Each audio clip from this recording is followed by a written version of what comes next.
नमस्कार मित्रांनो, 1 सप्टेंबर 2024 रोज रविवार। आज सकाळी हिंगोली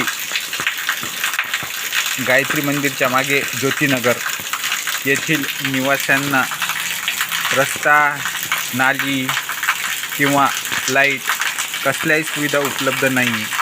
इथे सन 2000 पासून वस्ती आहे व पावसाळ्यात प्रत्येक पावसाळ्यामध्ये येथे अशा प्रकारचं पाणी तुंबत असतं। त्याच्यामुळे रोगराई, लहान मुलांना शाळेत जाण्यासाठी रस्ते असे काहीही उपलब्ध नाही। ही परिस्थिती कुठल्याही खेडेगावातली नसून हा नगरपालिकेच्या हद्दीतील भाग आहे। येथे कसल्याही प्रकारचे रस्ते, लाईट, पोल सुविधा नाही आणि इथे वस्ती पण भरपूर आहे। अनेक घरं पाण्याच्या विळख्यात आहेत। इथे नदीचं स्वरूप या जागेला प्राप्त झालं आहे मित्रांनो। बऱ्याच दुरून हे घाण पाणी वाहत या भागामध्ये येते, त्यामुळे रोगराईचा धोका वाढतो आणि मुलांना शाळेत जाणे, वयस्कर माणसांना हॉस्पिटलमध्ये जाण्यासाठी कुठल्याही रस्त्यांची सुविधा नसल्यामुळे येथील सामान्य लोकांचं जीवन फार बिकट आणि दुर्दैवी आहे।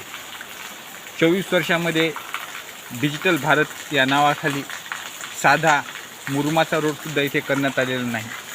तरी मित्रांनो, आपण ज्यावेळेस मतदान करतो त्यावेळेस योग्य तो उमेदवार निवडून आपल्या स्वतःच्या परिसराचा विकास करण्यासाठी आपण कटिबद्ध राहावं, ही सर्वांना आग्रहाची विनंती।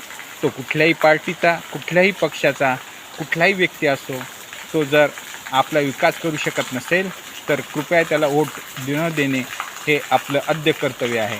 आपल्या मुलांना, घरातील वयस्कर व्यक्तींना रस्ते, लाईट, नाली ह्या सुविधा पुरवण्यासाठी योग्य तो उमेदवार निवडा आणि अशा नीच मानसिकतेच्या प्रशासनाचा आपण याद्वारे निषेध जाहीर करूया। धन्यवाद मित्रांनो।